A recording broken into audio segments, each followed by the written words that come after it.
Mujin had been silent for 2,555 days when the coffee hit his shoulder. Hot, dark, deliberate. A rival lieutenant standing over him, grinning like he'd already won. The entire diner went still, forks frozen midair, conversations dying in throats. Everyone waiting for the legendary boss to do what he always did, nothing. Just that cold, unreadable stare that had buried better men than this. Then she moved.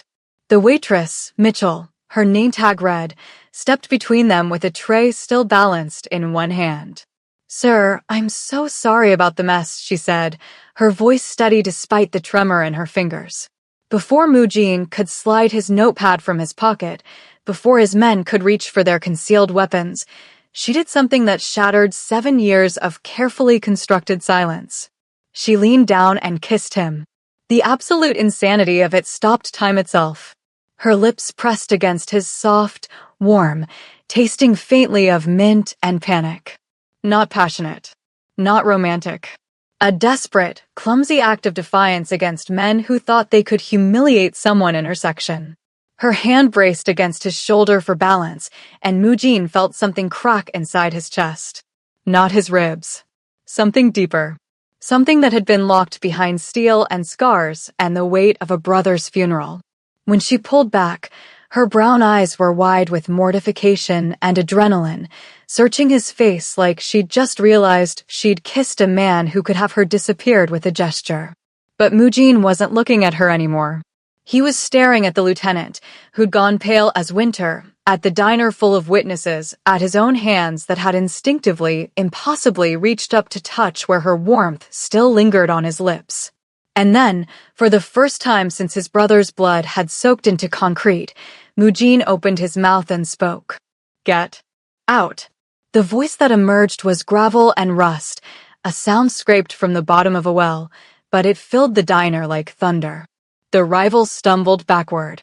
Mujin's own men froze, some with tears in their eyes. And the young waitress, who had just unlocked a ghost, stood there in her worn uniform, hand over her mouth, realizing she'd just done something that would change both their lives forever. Mujin woke at 5:47 a.m., exactly as he had for the past 7 years. No alarm. No sound. Just the weight of consciousness pressing down like a hand over his mouth.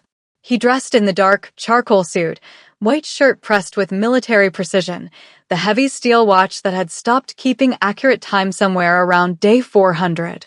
His reflection in the bathroom mirror showed a man carved from stone and silence. The scar near his jawline caught the dim light. He didn't touch it. He never did.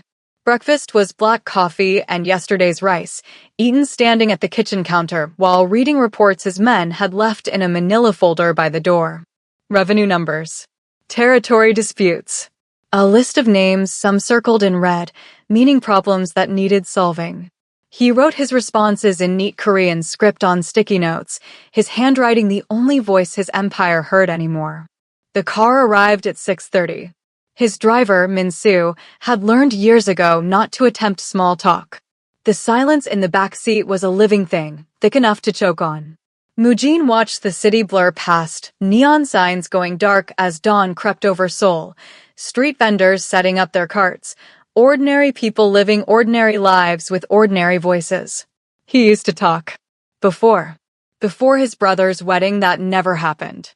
Before the ambush outside the hotel. Before Jae-sung had pushed him aside and taken the bullets meant for the eldest son. Before Mujin had held his baby brother and felt warm blood seep between his fingers while his own screams tore his throat raw. After that, there were no words left worth saying. At the office, his men stood when he entered, bowing with the kind of respect reserved for ghosts and gods. He acknowledged them with a slight nod, then disappeared into his private room where the walls were soundproofed and the desk was clear except for a single framed photograph he kept face down. The meetings were always the same. His underboss, Kang, would speak. Mujin would listen with that unreadable stare, then write his commands on expensive cardstock. Sometimes a single word, wait, negotiate, end it. The men had learned to read the pressure of his pen, the speed of his strokes. Anger lived in the thickness of his ink. By evening, his jaw ached from clenching. His hands were stone still on the armrest of his chair. The weight he carried wasn't just grief anymore, it was the accumulated pressure of 2,555 days of swallowed rage, unspoken apologies, and a voice that had calcified somewhere deep in his chest like a fossil. He left the office at 9:15 p.m. and told his driver to take him somewhere different. Somewhere cheap and bright and full of people whose lives hadn't stopped 7 years ago. The diner's neon sign buzzed like a living thing. Mujin stepped inside, and for the first time in 2,555 days, felt something shift in the silence. The diner smelled like burnt coffee and disinfectant, nothing like the expensive restaurants where his men usually took him. Mujin chose a booth in the back corner, positioning himself where he could see both exits. Old habits. His bodyguard, Taewon, sat 3 tables away, pretending to read a newspaper. She appeared with a pot of coffee and a smile that seemed genuinely meant for him, not the expensive suit or the dangerous stillness he wore like armor. Evening. Just you tonight. Her voice carried a soft warmth, accented in a way that marked her as American-born, maybe second generation. Mujin pointed to the coffee cup, then held up one finger. Coffee, got it. Need a minute with the menu. He nodded once. She left the laminated menu and moved on, her ponytail swinging with an easy confidence that came from someone who'd never had reason to fear the kind of men who inhabited his world. The name tag pinned slightly crooked on her uniform read Mitchell. He was studying the menu, not reading it, just maintaining the appearance of normalcy, when the diner door opened and 3 men walked in wearing expensive suits that didn't quite fit. Kim Jae-ho's crew. Young. Loud. Hungry for the kind of reputation you built by disrespecting legends. Mujin felt Taewon tense across the room. He gave the slightest shake of his head. Not here. Not now. The lieutenant, Hansu, a middle manager with more ambition than sense, spotted him immediately. The grin that spread across his face was the kind that preceded stupid decisions. He grabbed a coffee pot from the counter, ignoring Mitchell's protest, and walked straight to Mujin's booth. Well, the great Mujin. Out here slumming with the rest of us. Hansu's Korean was deliberately crude, meant to provoke. I heard you lost your voice. That true, old man.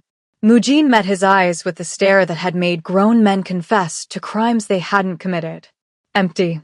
Patient. Promising nothing but the inevitable. Hansu lifted the coffee pot. What's wrong? Cat got your. The coffee hit Mujin's shoulder, hot and dark, soaking through the expensive fabric. The diner went silent. Silverware stopped mid-clatter. Conversations died. Even the kitchen noise seemed to fade. Mujin didn't move. Didn't reach for the napkins. Didn't blink. Hansu laughed, encouraged by the lack of response. See? Nothing but Then Mitchell was there, tray balanced in one hand, stepping between them with the kind of reckless bravery that came from not understanding the stakes.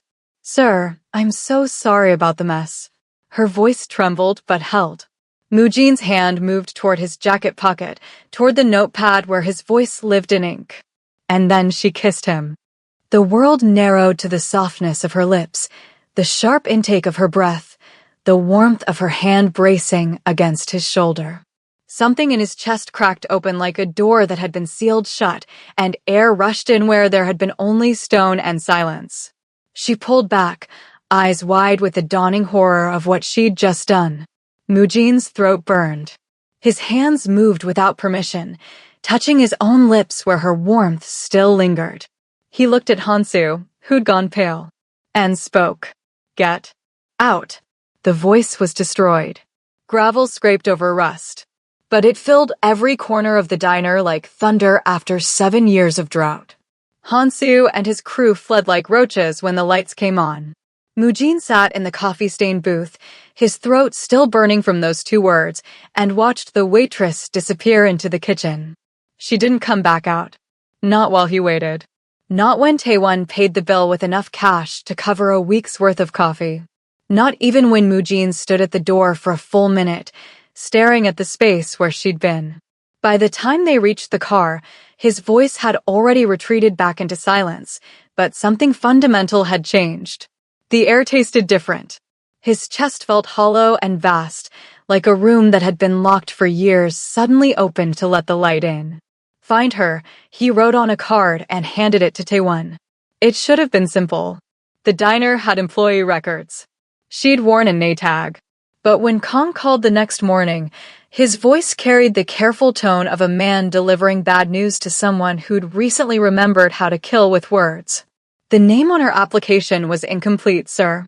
Just Mitchell O. No permanent address listed. The manager says she's worked there 3 months, always shows up on time, never causes problems. Paid under the table. Moojin's pen pressed hard enough against the paper to tear it. Keep looking. It took his men 2 days to find her, and when they did, the report landed on his desk like an indictment of the world's fairness. Mitchell Okoro, 24 years old. No family in Seoul. Student visa that had expired 6 months ago, which meant she was living in the margins, invisible to systems that should have protected her. She worked the diner from 6 p.m. to 2 a.m., then took a bus across the city to clean office buildings from 4 a.m. to 10 a.m. 6 hours of sleep if she was lucky. The photographs Kang's men had taken showed her slumped against a bus window, eyes closed, still wearing the diner uniform because she didn't have time to go home and change. Moojin studied the images spread across his desk. Her face in profile, exhausted but peaceful in sleep. The worn fabric of her uniform. The cheap canvas bag clutched in her lap that probably held everything valuable she owned. This woman who had stepped between him and humiliation, who had kissed a monster to save him, was grinding herself to dust just to survive in a city that didn't want her. The unfairness of it settled in his chest like a stone. He picked up his phone, the one he never used because his voice had been gone, and stared at it for a long moment. His throat felt raw just thinking about speaking again. But he pressed Kang's number anyway and waited through 2 rings before his underboss answered with barely concealed shock. Bring her to me, Moojin said, his voice like shattered glass. Make sure she knows it's not a threat. The silence on the other end spoke volumes. And Kong, Moojin added, each word costing him something. Make sure she's safe until she arrives. He ended the call and sat in the soundproofed quiet, touching his throat where her kiss had broken 7 years of carefully maintained death. They brought her to his office at noon, and Moojin could see the fear trying to hide behind her squared shoulders. She wore the same diner uniform, probably because she'd been pulled from her shift. Her eyes moved over the expensive furniture, the floor-to-ceiling windows overlooking Seoul, the men in dark suits standing like sentries. When her gaze finally landed on him, something flickered across her face. Recognition, yes, but also a flash of defiance that reminded him why she'd been brave enough to kiss a stranger. Miss Okoro, Kong began in English, his accent thick but functional. Mr. Park would like to. Moojin held up one hand. Kong went silent. The room held its breath. He slid a paper across the desk toward her. The offer was written in both Korean and English. Personal assistant. Salary that would cover a year's worth of her current combined income in a single month. Benefits. Visa sponsorship. Housing. Mitchell read it twice, her finger tracing the numbers like she thought they might rearrange themselves into something that made sense. When she looked up, her expression had hardened into something close to anger. No. Her voice was steady. I don't know what this is, but I don't want any part of it. Moojin's pen moved across a notepad. You need help. I need help. Simple. Kong translated, but Mitchell was already shaking her head, ponytail swinging with emotion. I kissed you to stop them from hurting you. That doesn't mean I owe you anything, and you definitely don't owe me this. She gestured at the paper like it was contaminated. Not debt, Moojin wrote. Opportunity. For who? You. Her brown eyes flashed. I've seen enough movies to know how this works. Rich man. Poor girl. She becomes convenient until she's not. She stood, the chair scraping against the floor. Thank you for the offer, but I'll figure out my own life. The words hit harder than they should have. Moojin watched her turn toward the door, watched her prepared to walk away from money that could change everything, and felt something crack open wider in his chest. He didn't want an assistant. He wanted the woman who'd seen him humiliated and hadn't looked away. The woman who'd chosen kindness over safety. His throat burned as he forced air through his vocal cords. Wait. The single word stopped her mid-step. She turned slowly, eyes wide. Mujin stood, his hands gripping the desk edge to keep them from shaking. Speaking still felt like swallowing glass, each word a small violence against 7 years of silence. I don't know how to be in the world anymore. The confession came out broken, honest. You made me speak. Maybe you can teach me how to mean it. The defiance in her expression softened into something more complicated. She looked at him, really looked, and for the first time seemed to see past the tailored suit and the scars and the reputation. She saw the lonely man who'd forgotten his own voice. 1 month, she said finally. Trial basis. And I'm not your property. Mujin nodded, not trusting himself to speak again. But the relief that flooded through him tasted like the first breath after drowning. The apartment Mujin provided was smaller than she'd expected, 1 bedroom overlooking a quiet street, furnished simply but well. Mitchell had expected something lavish, a gilded cage to match the money he was paying her. Instead, she got whitewashed walls and a kitchen that actually looked used. The first morning, she found him already there, sitting at the dining table with his notepad and that heavy steel watch catching the early light. He pushed a cup of coffee toward her. Black, no sugar. Exactly how she'd drunk it at the diner. You remembered, she said, then felt foolish for being surprised. Mujin's pen moved. I remember everything. She sat across from him, close enough to see the tension in his jaw, the way his shoulders held themselves rigid like he was always braced for impact. We should start small, she said. Just talking. Nothing complicated. He stared at her with those intense, unreadable eyes. Say my name, Mitchell said gently. Just that. Mitchell. His throat worked. She watched the struggle play out across his face, the instinct to retreat back into silence warring with something newer, more fragile. His lips parted. Closed. Parted again. Mitch. The sound came out rough, unfinished. He stopped, frustration darkening his expression. That's okay. Try again. There's no rush. Mitchell. Closer, but still wrong, the syllables clumsy in his mouth like a language he'd forgotten. Mitchell, she corrected softly, saying it slowly. M-I-T-Chell. M-I-T-Chell. This time it landed right, and something in his face shifted. Not quite a smile, but a softening around his eyes that felt like victory. Good, she said, and meant it. They fell into a rhythm over the following days. Mornings were for words. She'd bring him coffee and they'd sit at the table while she coaxed sounds from him like drawing water from a stone. Simple things first. Yes. No. Please. Thank you. Each word cost him something. She could see it in the way he'd touch his throat afterward, in the tremor that sometimes caught his hands. But he kept trying. One afternoon, she found him alone in his study, staring at the photograph he kept face down on his desk. His fingers hovered over the frame, but didn't lift it. Your brother, she asked quietly. Mujin nodded once. The silence stretched between them, heavy with grief that predated her by 7 years. You don't have to talk about it, Mitchell said. But when you're ready, I'll listen. He picked up his pen, but for once didn't write. Instead, he looked at her with an expression so raw it felt like witnessing something sacred. His mouth opened. Closed. Opened again. Jae-sung. The name came out broken, barely more than a whisper. His name was Jae-sung. Mitchell reached across the desk and covered his hand with hers. He didn't pull away. For a long moment, they sat like that, her warmth against his stone, while he learned what it meant to speak the names of the dead without drowning in silence. Thank you, he said, the words still rough but genuine. For being here. And she understood that he wasn't just thanking her for the job, but for treating his voice like something worth saving. It was raining the night Mujin finally told her everything.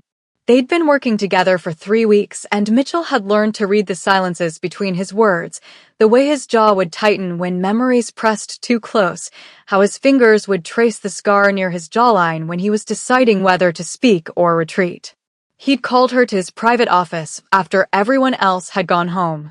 The city lights blurred through rain-streaked windows, and he sat in the chair across from his desk rather than behind it. An offering of equal ground. Mitchell settled beside him, close enough to see the exhaustion etched into the lines around his eyes. Jae-sung was supposed to get married, Moojin began, his voice still rough but stronger than it had been. 26 years old. Beautiful fiancé. Whole life ahead of him. He stared at his hands, at the steel watch that caught the dim light. He wanted out. Out of the family business. Out of the violence. But you couldn't let him go? Mitchell asked gently.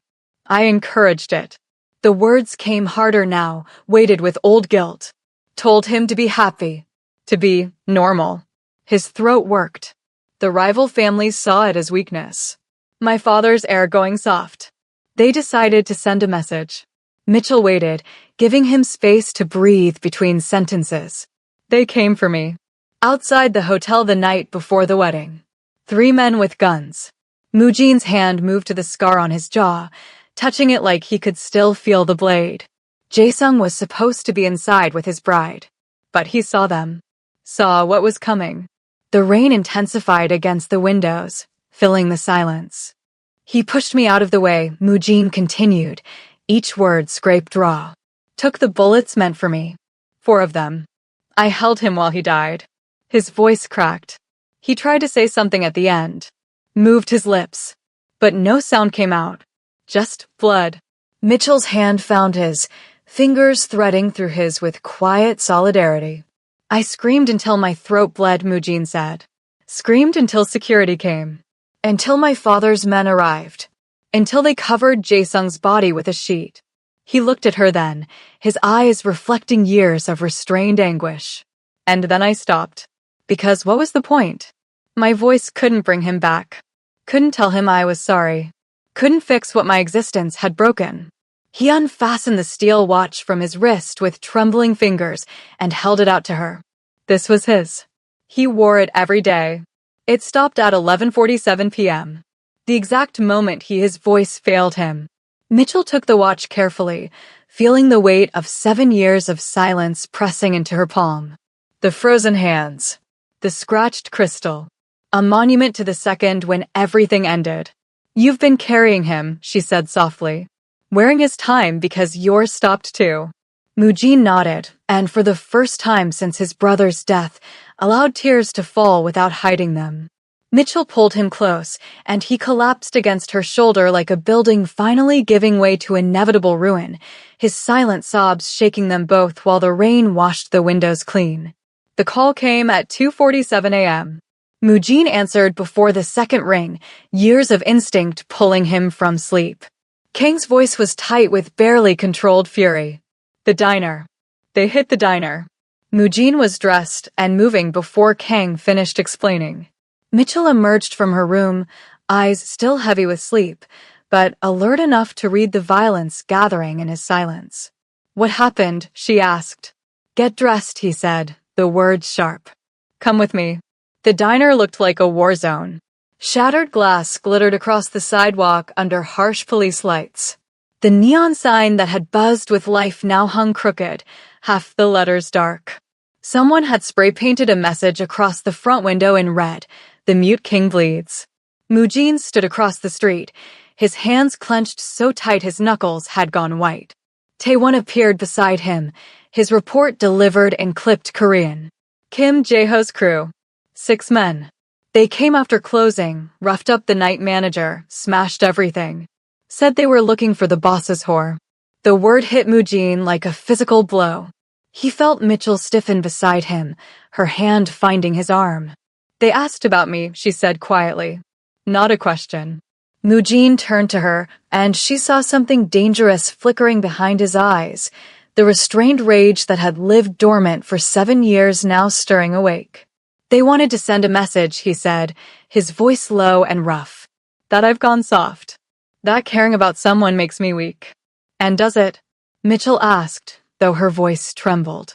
He looked at the destroyed diner, at the place where she'd worked herself to exhaustion, where she'd kissed him and broken his silence. The owner, an older woman who'd given Mitchell a chance when no one else would, was sitting on the curb with a blanket around her shoulders, crying. No, Mujin said, each word deliberate. It makes me dangerous. He crossed the street with purpose, Mitchell trailing behind. The owner looked up, fear flashing across her face when she recognized him, but Mujin crouched down to her level, making himself smaller, less threatening. Mrs. Cho, he said in Korean, the language still feeling foreign after so long. I'm sorry this happened. This was meant for me. The woman stared at him, then at Mitchell, understanding dawning in her tear-stained eyes. I'll have this rebuilt, Mujin continued. Better than before. And I'll make sure no one touches you or your business again. He paused, his jaw working. You gave her a job when she needed one. That means something. Mrs. Cho nodded, too overwhelmed to speak. Mujin stood, pulling out his phone. When Kang answered, his voice carried a command that made even Mitchell take a step back. Find Hansu. Find everyone who is there tonight. And tell Kim Jae-ho that the mute king wants to have a conversation. He ended the call and looked at Mitchell, his expression hard, but his eyes holding something almost apologetic. They wanted to see if I could still roar. I'm going to show them exactly what 7 years of silence sounds like when it breaks. The conference room held 30 men, lieutenants, enforcers, the core of Mujin's organization. They sat in rigid silence, confusion written across their faces. For 7 years, their boss had communicated through notes and gestures. Now they'd been summoned at dawn with no explanation, only the tension radiating from Kang's clipped summons. Mujin stood at the head of the table, Mitchell positioned slightly behind him in the shadows. He'd asked her to be there, though he hadn't explained why. She understood anyway. She was his anchor, the reminder that his voice was something worth using. He looked at the faces of men who'd followed him through silence, who'd learned to read his anger in the thickness of ink and the pressure of pen. Some were old enough to remember what he'd sounded like before. Others had only known the mute king. His throat felt raw already, and he hadn't spoken yet. I know you're confused, Mujin began, and the room collectively froze. His voice was still rough, still carried the gravel of disuse, but it filled the space with undeniable authority. For 7 years, I've led you without words. Some of you thought it made me weak. Some thought it made me untouchable. He paused, letting the weight of sound settle over them. Last night, Kim Jae-ho's crew attacked a civilian business, terrorized an old woman, destroyed property that meant nothing to our war. His hands gripped the table edge. They did it because they think I've gone soft. Because I've started speaking again. Because they believe a voice makes me vulnerable. Taewon leaned forward, his expression fierce with loyalty. Others mirrored him, a ripple of understanding moving through the room. They're wrong, Mujin said, each word deliberate. My silence was never strength. It was a grave I climbed into with my brother. It was death pretending to breathe. He looked at each man in turn, his gaze cutting. But I'm done being dead. The room held its collective breath. Kim Jae-ho thinks he's fighting a ghost. He's not. Mujin's voice dropped lower, more dangerous. He's fighting a man who just remembered he has teeth. And I want him to understand what that means. He pulled out a photograph, surveillance of Hansu entering a hostess bar, and slid it across the table. Find him. Bring him to the warehouse on Pier 9. Alive. Kong stood, followed by the others, a wave of movement that signaled absolute compliance. And understand this, Mujin continued, his voice cutting through the shuffling. Anyone who touches innocent people to get to me will learn that my silence was mercy. My voice is judgment. The men filed out with renewed purpose, energy crackling through them like electricity. Mujin remained standing until the last one left, then his shoulders sagged slightly, the performance of strength giving way to exhaustion. Mitchell stepped forward, her hand finding his lower back. You did it, she said softly. I sounded like myself, he replied, wonder mixing with weariness in his tone. I sounded, Alive. You are alive, Mitchell said. And they just remembered why they should be terrified of that. Mitchell found him in his study 3 hours later, staring at surveillance footage on his laptop. The screen showed a man, Hansu.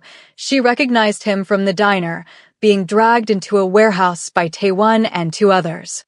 The timestamp read 4:23 a.m. They have him, Moojin said without looking up. His voice carried no emotion, just flat statement of fact. She moved closer, watching the screen. Hansu was shouting, struggling against the hands that held him. On the desk beside the laptop sat a handgun, cleaned and oiled, catching the morning light.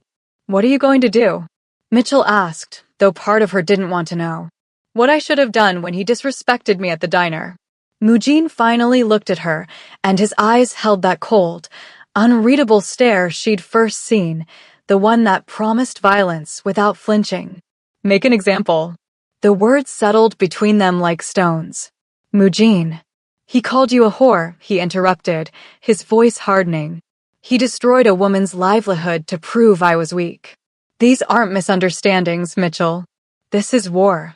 She watched him stand, watched him check the gun with practiced efficiency, and felt something cold crawl up her spine. This wasn't the man who'd cried on her shoulder. This wasn't the man who'd struggled to say her name with tenderness. This was someone else wearing his face, someone carved from the same violence that had taken his brother. Is this what I did? The question came out smaller than she intended. When I kissed you, when I made you speak again, did I just wake up something that should have stayed buried? Moojin stopped, the gun frozen in his hand. He looked at her like she'd struck him. You think you created this? He asked quietly. I think I opened a door I didn't understand. Mitchell's voice trembled. I thought I was helping you heal, but maybe I just reminded you how to hurt people. The silence stretched between them, heavy with 7 years of accumulated rage and 4 weeks of fragile hope pulling in opposite directions. I was always this, Moojin said finally, setting the gun down. The silence didn't make me peaceful. It made me a coward. I let men disrespect me because I was too broken to fight back. He moved toward her, slowly, like approaching something that might flee. You didn't create a monster, Mitchell. You just reminded me I was still a man. And men protect what they care about. By killing people? By doing what's necessary. His hand reached for hers, but stopped short, hovering in the space between them. I know what I am. I've always known. But I also know that without you, I'd still be that ghost in the wheelchair of my own making, letting the world happen around me. Mitchell looked at his outstretched hand, at the scars on his knuckles, at the gentleness trying to exist alongside the violence. I don't know if I can watch you become this. Then don't watch, Moojin said, and the sadness in his voice nearly broke her. But don't ask me to let them hurt you and do nothing. I already buried one person I loved because I wasn't strong enough to protect them. The confession hung between them, raw and bleeding. Mitchell saw the man and the monster trying to coexist in the same skin and understood that maybe they always had been. Mitchell needed air. She left Moojin in his study with his gun and his ghosts and took the elevator down to the street level, ignoring the protest from Taewon about protocol. She just needed to walk. To think. To breathe something that didn't smell like expensive leather and impending violence. The coffee shop 3 blocks away was unremarkable, the kind of place that served decent Americanos to office workers who didn't look twice at anyone. She ordered, found a seat by the window, and tried to sort through the tangle of fear and care and moral confusion that Moojin had become in her mind. Her phone buzzed. A text from an unknown number. He's going to get you killed. You know that, right? Mitchell's hand tightened around her cup. She typed back, "Who is this?" The response came immediately. Someone who wants to help. The parking garage across the street. 5 minutes. Come alone. Every instinct screamed trap. But the message had found her personal number, which meant someone close to Moojin. Someone who knew where she was right now. She looked around the coffee shop, tourists, students, a businessman on his laptop. No one paying attention to her. She crossed the street against her better judgment. The parking garage was dim and nearly empty, her footsteps echoing off concrete. A figure emerged from behind a pillar, young, maybe 30, wearing a suit that marked him as one of Mujean's. She recognized him vaguely from the conference room. "Miss Okoro," he said in accented English. "My name is Sungmin. I work for Mr. Park. What do you want?" "To warn you." He glanced over his shoulder nervously. "The boss, he's changed. Become reckless. Emotional. It's making him weak, and weak leaders get people killed."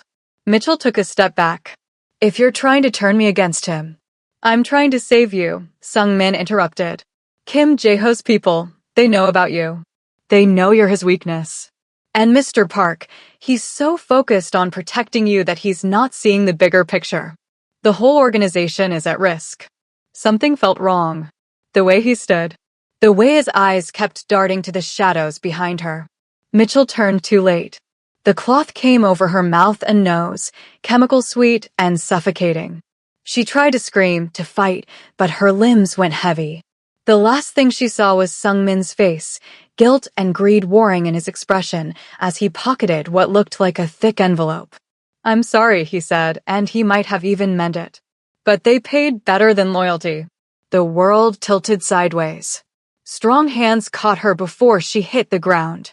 Voices spoke in rapid Korean above her head, instructions, directions, something about a warehouse and making sure the boss saw the video. Then darkness swallowed everything, and Mitchell disappeared into it like smoke. When Taewon found her empty coffee cup 40 minutes later and no sign of her anywhere, his call to Mujean carried only 3 words: "She's gone, sir." The silence on the other end lasted exactly 2 seconds before Mujean's voice came through, sharp as breaking glass. "Find her. Burn everything until you find her." And somewhere in a warehouse across the city, Mitchell woke to zip ties cutting into her wrists and the smell of rust and fear. Mujean didn't wait for intelligence. Didn't wait for strategy.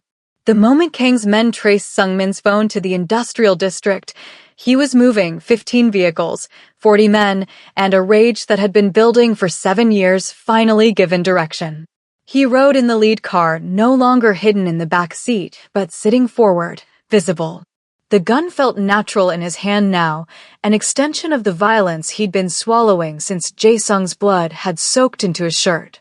Taewon drove with his jaw clenched, navigating the midnight streets like they were going to war. They were. The warehouse loomed against the dark sky, lights burning in the upper windows. Kim Jae-ho's crew had gotten sloppy with confidence, assuming the Mute King would negotiate, would hesitate, would play it safe. They didn't know he'd stopped being the Mute King the moment Mitchell kissed him. Mujean stepped out of the car before it fully stopped. His men fanned out behind him, weapons drawn but waiting for the command. He looked up at those lit windows and felt something break loose in his chest, not the careful crack of healing, but the violent rupture of a dam that had held too long. "King," he said, his voice carrying across the assembly. Front entrance. Taewon, loading dock. Everyone else, surround the building. No one leaves. The commands came easy now, natural.